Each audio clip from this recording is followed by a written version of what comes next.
You're standing in the middle of nowhere, surrounded by endless desert and the ghosts of cinema history. Wind whistles through abandoned film sets. Echoes of gunshots still ring in the air. Three men once rode through this wasteland and became immortal. Seems like ancient history, right? Think again. The actors behind the Man with No Name Trilogy lived through decades of incredible highs and devastating lows that would shock even their toughest characters. Let's uncover their real stories in 2026. Let's see where the legends ended up after the final gunshot.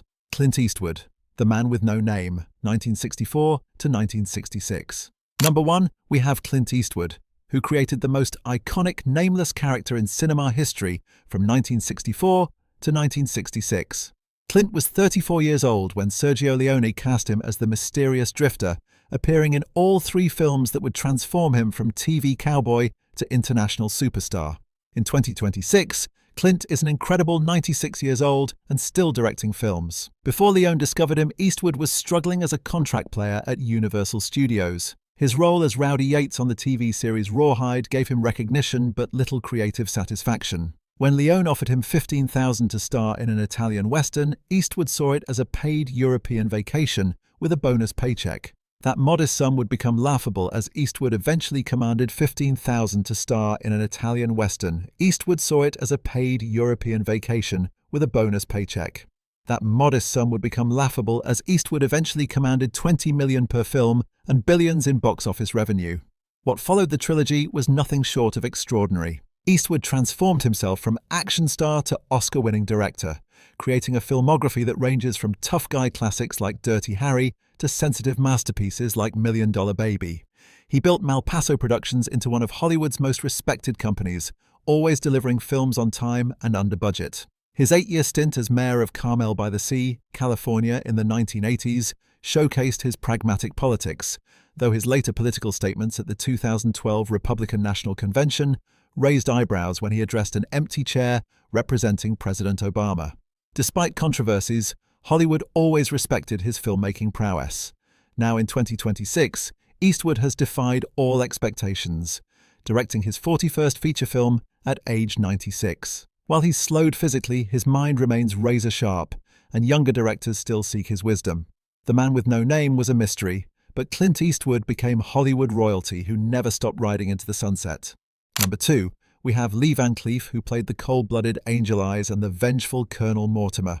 Lee was 40 years old when Leone cast him as the ultimate villain, appearing in The Good, the Bad, and the Ugly, and for a few dollars more, as cinema's most terrifying bad guy. Sadly, Lee passed away in 1989 at age 64, but his legacy as the greatest Western villain lives on.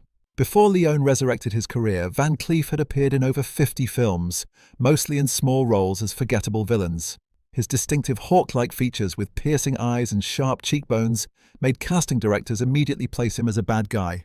When Leone spotted him in High Noon, he knew he'd found his perfect villain. Van Cleef's transformation under Leone was remarkable. From bit player to international star, he achieved a level of fame in Europe that far surpassed his American recognition. After the Leone films, he headlined dozens of European westerns, finally getting top billing after 20 years in the business. What few fans knew was that Van Cleef struggled with heart problems throughout his later career. He underwent heart surgery in 1976 and had ongoing health issues that forced him to limit stunts and action sequences. Still, he worked steadily through the 1970s and 80s. Just as his career was experiencing a renaissance in the late 1980s with television work, Van Cleef suffered a fatal heart attack in 1989.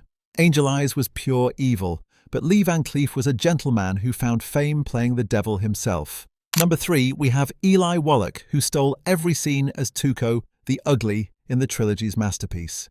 Eli was 51 years old when he created the most memorable character in The Good, the Bad, and the Ugly, nearly dying multiple times during the dangerous production.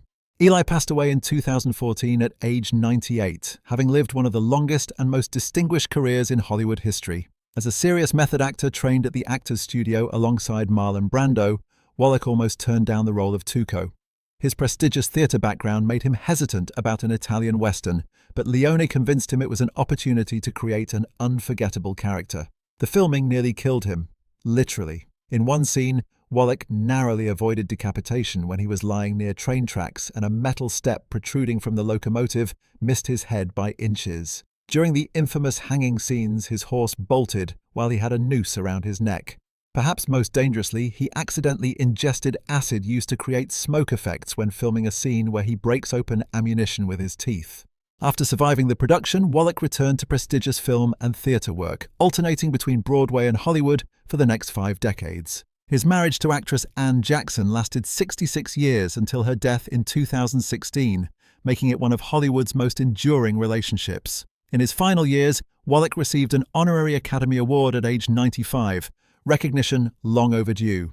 When he died in 2014, tributes poured in from every corner of the film industry. Tuco was a bandit and a fool, but Eli Wallach was a master craftsman who brought dignity to every role. Number 4, we have Gian Volante, who played the sadistic Ramon Rojo and the psychotic El Indio in the first 2 films. Gian was 31 years old when he became Leone's go-to villain, appearing in A Fistful of Dollars and For a Few Dollars More as unhinged antagonists. Tragically, Gian died in 1994 at only 61, cutting short one of Europe's most brilliant acting careers. Before joining Leone's westerns, Volante was already established as Italy's most respected political actor. His communist beliefs made him an unlikely choice for American-style westerns, and he reportedly took the Leone films purely for the money, considering them beneath his artistic standards. What American audiences never saw was Volante's incredible European career that followed. He became the face of Italian political cinema, starring in masterpieces like Investigation of a Citizen Above Suspicion and The Working Class Goes to Heaven. He won Best Actor at Cannes and was revered throughout Europe while remaining virtually unknown in America. His sudden death from a heart attack while filming in Greece in 1994 shocked the European film community. Directors like Francesco Rosi and Elio Petri lost their most powerful collaborator, and a generation of Italian actors lost their most influential model. Ramon and El Indio were monsters, but Gian Volante was an artist who brought intelligence to madness. Number 5, we have Klaus Kinsky, who played the hunchbacked gunfighter Wild in For a Few Dollars More. Klaus was 39 years old when he brought his trademark intensity to Leone's world, appearing in one unforgettable scene that showcased his manic energy. Klaus passed away in 1991 at age 65, leaving behind a legacy of brilliant performances and shocking controversies. Although his role in Leone's universe was brief, Kinsky's reputation as the most difficult actor in cinema history followed him everywhere. His explosive collaborations with director Werner Herzog produced masterpieces like Aguirre, The Wrath of God, and Fitzcarraldo. But Herzog once confessed he fantasized about murdering Kinsky during filming. The controversies surrounding Kinsky only intensified after his death. His daughter Paula published a memoir in 2013 accusing him of sexual abuse, allegations that shattered his artistic legacy. His 5 marriages and countless affairs painted a picture of a man as unstable in his personal life as he appeared on screen. In his final years, Kinsky battled lung cancer while still making films, his infamous intensity undiminished by illness. When he died in 1991, cinema lost one of its most magnetic performers, regardless of the darkness that surrounded him. Wilde was just a small role, but Klaus Kinsky was a force of nature who could never be tamed. Number 6, we have Ennio Morricone, who created the haunting scores that made these films immortal. Ennio was 36 years old when Leone asked his childhood friend to compose music for A Fistful of Dollars, creating the most recognizable Western themes ever written. Ennio passed away in 2020 at age 91, having finally won his long-overdue Oscar just 4 years earlier. Morricone's innovative approach revolutionized film music. Rather than traditional orchestral scores, he incorporated whistles, whips, gunshots, coyote howls, and the unforgettable human voice that wails ah-ee-ah-ee-ah throughout the good, the bad, and the ugly. These unconventional choices created a soundscape as vast and mysterious as the film's landscapes. Over his career, Morricone composed more than 500 film scores across every genre imaginable. His influence extends to every corner of modern music, with artists from Metallica to Jay-Z sampling his distinctive sounds. Yet despite his obvious genius, Oscar recognition eluded him for decades, with only an honorary award in 2007 before finally winning for The Hateful Eight in 2016. In his later years, Morricone conducted massive concert tours that filled arenas worldwide. Fans of all ages came to hear his iconic compositions performed live, many weeping openly during the famous Ecstasy of Gold sequence. When COVID-19 struck in 2020, It claimed Morricone among its victims. He died in Rome during lockdown, with the film industry unable to gather to mourn him properly. The man with no name never spoke much, but Ennio Morricone gave him a voice that echoes through eternity.